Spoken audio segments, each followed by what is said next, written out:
Ошондо мен таң калдым, даже биздин коллегаларыбыздын арасында ушул чоң көйгөйдөн качкан адамдар да болду да. Жумушка чыкпай койгон, качып кеткендер, больничный алгандар деле болду.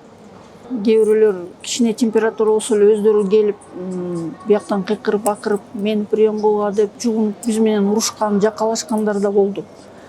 Анан эң көйгөйлүү бизде кислородный концентратор жетишсиз болду. Биз ал ооруну өтө жакшы билбегендиктен канча эмне керек ошол даяр эмес болгон да. 35-40 больнойго бизге 4 эле концентратор болду. Кээ бирде ошол кислородный концентратор жетсе,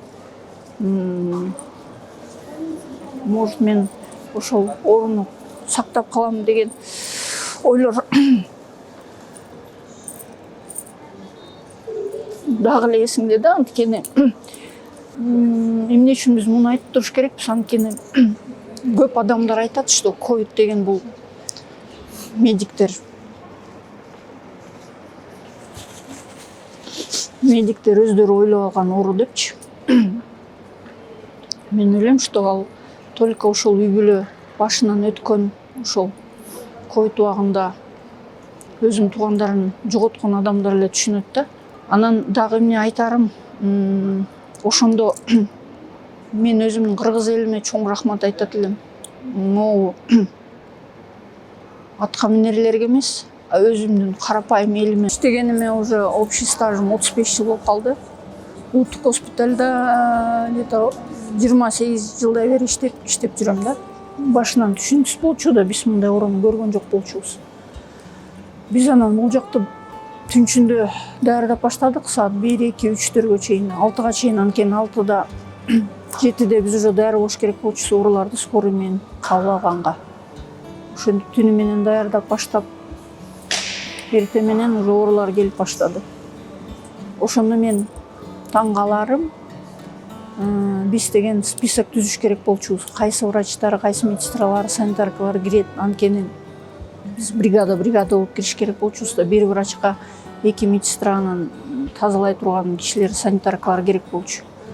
Ошондо мен таң калдым, даже биздин коллегаларыбыздын арасында ушул чоң көйгөйдөн качкан адамдар да болду да. Мен өзүмдүн отделениема чоң ыраазычылык айтайын дедим. Анткени менде жалаң аял кишилер иштейт. Баарынын бала чакасы бар. Жап-жаш кыздар иштейт.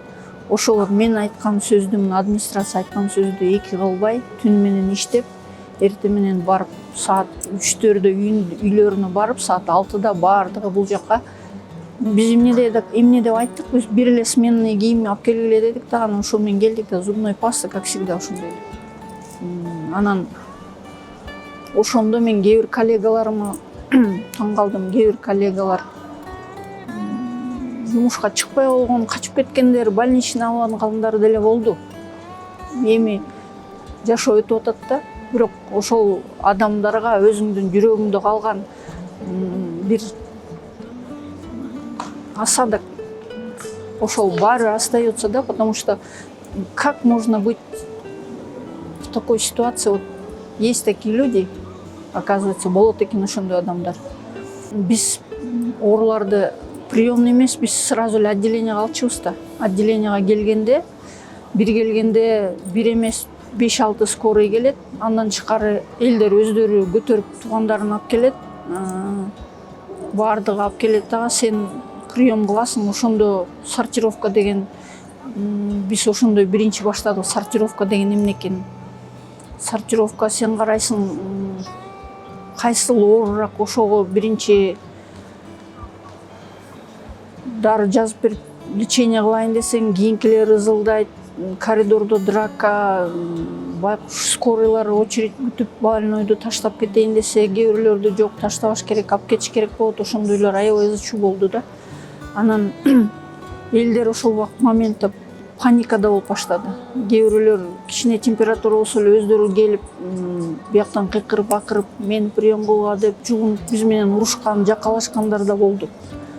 Анан эң көйгөйлүү бизде кислородный концентратор жетишсиз болду. Биз ал ооруну өтө жакшы билбегендиктен канча эмне керек ошол даяр эмес болгон да. Ошондо мен мен менен кирген бир ординатор бар, бала болчу мага медсестра жетпей, мен ординатор менен кирген. Ал байкуш жаш бала, студент, жаңы бүткөн. Биз ошондо 35-40 больныйго бизге 4 эле концентратор болду. Биз жарым саат бирөөнү дем алдырып, алып чуркап башкага, мен больнойду көрүп атам, прием кылып атам, ал байкуш медсестралар менен ошону чуркап. Ошон үчүн кээ бирде ошол кислородный концентратор жетсе, может мен ошол орунду сактап калам деген ойлор дагы эле эсимде да. Анткени эң көп өтүшүп кеткен ал көбүрөөк жаштар болчу да. Жаш мындай чоң жигиттер, мындай күчтүү. Кээ бирөөлөр мындай ожирение менен ошондойлор да, мындай кары кишилерге караганда ошол эмнегедир жаш жигиттердин, жаш мындай мужчина в возрасте, таком в рассвете сил дегендер, ошолор эмнегедир тезирээк дыхательный недостаточность болуп кетип атты да ошолордо. Анан эң орош мен биринчи киргенде, мен киргенде эле бир 2-3 сааттын ичинде эле прием кылганча, мен скорыйларды прием болуп атканда ошол отделениеда оорулар жатат да, мен ал жакта 25 киши болуп калды го дейм ошондо. Мен андан тышкары дагы 20 кишини прием кылдым. Ошондо ошол 25 кишини мен караш керек болчумун, лечение кылып, еще дагы скорый алып келип атып, мен аларды прием кылып аттым да. Ошол бир 2-3 сааттын ичинде мен сразу 3 кишим каза болуп кетти да, 3 киши. Анан аларды деген биз деген кара пакетке салыш керек болчубуз. Билесиздерби, у нас анда жанагы сан показания боюнча аларды вскрытияга жөнөтпөй эле. И мен жана айттым го, мен ординатор жаш балам, ал эч качан өлүмдү көрбөптүр да. Анан менде реанимацияда помощник, бир эле реаниматологдор дагы тартыш болуп атты да. Ал реаниматологум реанимацияда оорулорду караш керек, аларга интубациялар, дыхательный недостаточность болуп атту. Бул жакта мен чакырам реаниматолог, котор реанимацияга десем, реанимация которо албайт, анткени уже орун жок. Орун жок болот. Ал тиги кишилерди биз пакетке салыш үчүн, эми биз адамбыз да, жөн эле пакетке салбайсың, аны чечесиң, аны байлаш керек, анан биринчи каза болгондо менде бир эжекке каза болду. Ал өзү где-то 150 килограмм, ушундай 130. Ошону жанагы байкуш менин ординаторумга рахмат, мен аны тур десем, ал байкуш эми биринчи жолу көрсө коркот, ал дагы бала да. Аны деген тургузуп айтып, алтыным, эми сен ушундай жумушту таңдаксың, эми жүр жардам бер деп, ошол экөөбүз көтөрүп, аны деген ошол эжеккени араң пакетке салып, анан кийин биз аларды түшүрүш керек болчусун ылдый жакка. Андан тышкары менин ооруларым да тиякта турат да, аларга жардам бериш керек. Иши кыйын болгон да ошол момент. Эмне үчүн биз муну айтып туруш керекпиз? Анткени көп адамдар айтат, что ковид деген бул медиктер өздөрү ойлоп алган оору депчи. Мен ойлойм, что ал только ошол үй бүлө башынан өткөн, ошол ковид убагында өзүнүн туугандарын жоготкон адамдар эле түшүнөт да. Анан дагы эмне айтарым, ошондо мен өзүмдүн кыргыз элиме чоң рахмат айтат элем. Могу атка минерлерге эмес, өзүмдүн карапайым элиме. Анткени ошол биз кыйналып аткан моментте жөнөкөй элдерибиз, обычно мына биздин маданият ишкерлери келип могу жерге бизге концентраторларды чытап кетип атты. Биз анан өзүбүз чыгып алып отделенияларга киргизип, анан биз эми адамбыз да, биз дагы иштейбиз. 6-8 саат иштейбиз, андан кийин барып эс алыш керекпиз. Эс алганда жөн эле элдер келип эле биздин эшибиздин алдында, биз ак кемеде жашап аттык ошондо. Ошол жака келип эле жөн эле адамдарыбыз силерге рахмат деп булочка, тамак аш таштап кетип атты, сууларын алып келип таштап атты. Анан тери деп аттык, ичинен анан өзүң температураңды сезбейсиң го, анан бир убакта мен аябай калчылдаганда ошондо түшүнгөн жокмун, наверное тери деп, анан кийин чийрип атам го деп. Анан түнчүндө мен өзүмдүн кээ бирде таң калам адамдардын эмесинечи, биз ак кемеге барганда бизди деген лестницадан киргизбей, биз деген тиякта сырттагы пожарный лестницадан мен чыкчубуз да.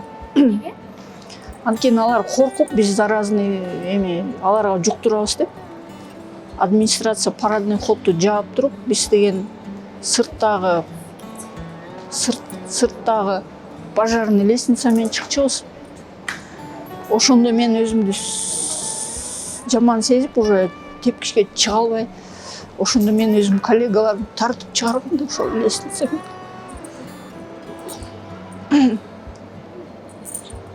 Анан биз өзүбүз медик болгондон кийин өзүбүз медсестраларыбыз жаныбызда, анан өздөрүбүз лечение жазып, өзүбүзгө ошол жерден эле капать этип ушинтип метип аттык да. Биз негизи медиктер келип аттыганда баары эле каччы да, булар деген инфекцияны алып келип атат депчи. Анан бизге ошол моментте дагы тамактагы эч ким эметпей, анан адамдар айтып атам го, адамдар алып келип таштап сыртка эле коюп коюп, биз ошону биринчи ошону тамакканбыз. Андан кийин уже МЧСтин балдары бизге уже МЧС менен келишим түзүп, алар бизге тамак уже даярдап 3 маал тамак алып келип атты да.